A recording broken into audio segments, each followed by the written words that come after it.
Hi, this is a video overviewing the parts of the Old Testament.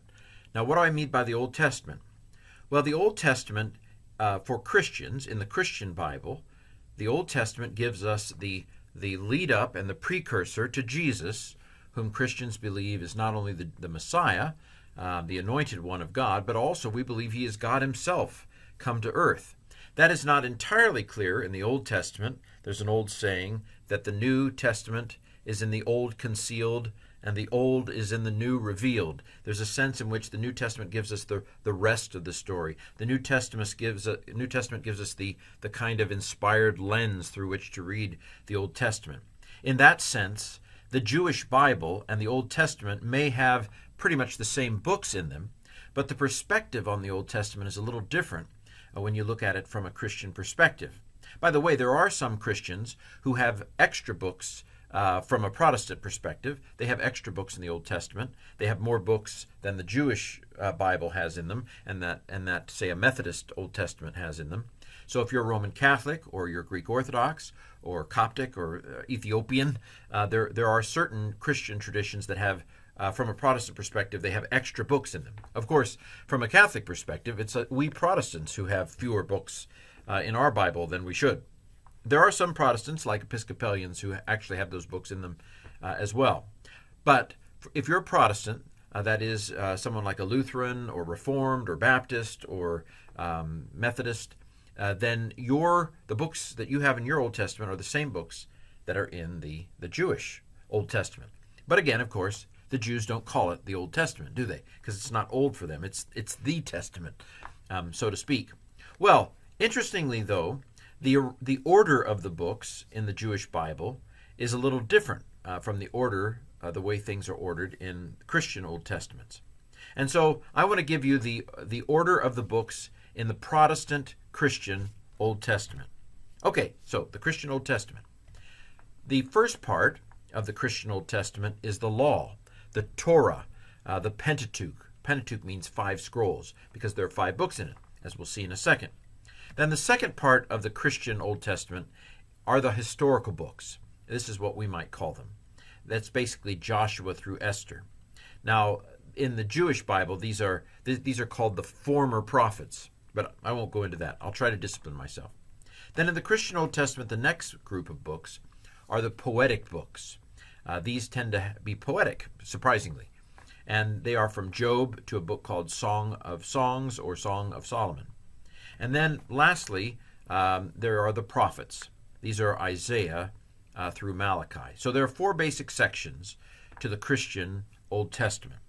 Okay, let's go into just a little bit more detail and then we'll wrap up this video. So the law, as I said, the Pentateuch, the Torah, these are the 5 books at the beginning of the Old Testament. They are Genesis, Exodus, Leviticus, Numbers, and Deuteronomy. According to tradition, these were all written by Moses, but really they're more about Moses than they are. In other words, they're not written in the first person, as if Moses is the narrator of all of these books. Genesis doesn't even mention Moses. However, it's traditional to think of these as the books of Moses, and the New Testament seems to operate within that framework. Genesis is a book of beginnings. We have the creation. We have the Abraham, Isaac, and Jacob, who are the beginnings of the people of God. We have Exodus, means the way out, the exit, as the enslaved Israelites escape from the hands of the Egyptians, and they escape Pharaoh out of Egypt, is the basic thrust of Exodus. Leviticus gives a lot of laws, sacrificial laws. How do what are the different kinds of sacrifices? What are the purity rules? You may know that Jews don't eat pork, for example. Leviticus tells them that. Numbers gives us the wilderness because Israel wanders for 40 years in the desert before they enter the land of Canaan, and that's because of their disbelief in God, that they don't have enough faith to enter into the land of Canaan, and so they're destined to roam for 40 years in the wilderness. And so Numbers tells about that lead up to where they could have gone right in, but they chose not to because they didn't have faith. Then Deuteronomy is the second giving of the law. It's really a repeat. And in the book of Deuteronomy, Moses recaps the law that has been given already as he prepares them to enter into the land of Canaan, although he's not allowed to enter himself. So this leads us to the second section of the Old Testament, the historical books. These are Joshua, Judges, Ruth, 1st and 2nd Samuel, 1st and 2nd Kings, 1st and 2nd Chronicles, Ezra, Nehemiah, and Esther. So Joshua is the one that leads Israel into the land of Canaan. And so the conquest of Canaan takes place in the land of in the book of Joshua. In the book of Judges, we find that they haven't quite taken over the land as well as they might have. Again, the sense is that they'd have had greater faith. They would have had greater conquest of the land. Judges is an ongoing story of how when Israel serves God, things go well for them. But when they don't serve God, they seem to get enslaved into the surrounding peoples. Ruth is a little story about a woman who was not an Israelite, but ends up living with Israel. She's a stranger. She's a foreigner. She's an immigrant who God smiles upon. 1st and 2nd Samuel tell the story of the first kings of Israel, Saul and David. And then 1st and 2nd Kings tell us about all the rest of the kings of Israel. And Israel's divided into two kingdoms during this period. There's a northern kingdom and there's a southern kingdom. 1st and 2nd Chronicles is a later version of some of the same things. So we get different details in 1st, 2nd Chronicles and a slightly different perspective on things. Ezra and Nehemiah deal with the period after Israel has been sold into captivity. They go into captivity for many decades in a land called Babylon. But then God brings them back eventually. And Ezra and Nehemiah are about them returning into the land.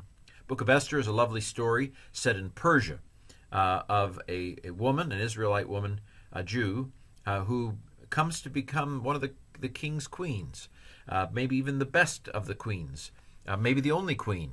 But anyway, it's a lovely story of how God delivers his people from slavery. So the third section of the Old Testament are the poetic books. These are Job, Psalms, Proverbs, Ecclesiastes, and Song of Solomon. Job deals with the problem of evil. Why does God allow bad things to happen to good people? Book of Psalms is the worship book of Israel. There are psalms of lament when Israel's sad. There are psalms of rejoicing when Israel's glad. There are psalms of anger when injustice is done. So these are the psalms. There are psalms about the king that the Christians would take to be, some of them to be about Jesus. There are proverbs, of course, help for living. Proverbs that help us to make our way through this world. Solid wisdom. Ecclesiastes also gives us wisdom, although Ecclesiastes gives us a little bit of picture of how a life without God in it is a meaningless life, that God gives meaning to our lives. And then the Song of Solomon was originally love poetry, believe it or not, although later Jews would take it to be a parable of the people of God. Finally, the prophets is the last section of the Christian Bible. There are the major prophets, Isaiah, which is a very long prophetic book, 66 chapters, some of the most important scriptures for Christians, however. Jeremiah is the weeping prophet who is doomed to give the right word to Israel, and yet they don't believe him. And he ends up his life in Egypt, being carried after Jerusalem has been destroyed. Book of Lamentations is by Jeremiah and laments the destruction of Jerusalem by the Babylonians. Ezekiel's another major prophet. He's actually taken captive into Babylon, and he prophesies from Babylon. The book of Daniel was not in the prophets in the Jewish Bible. It was in a different section called the Writings. But Daniel is also set in the Babylon as well.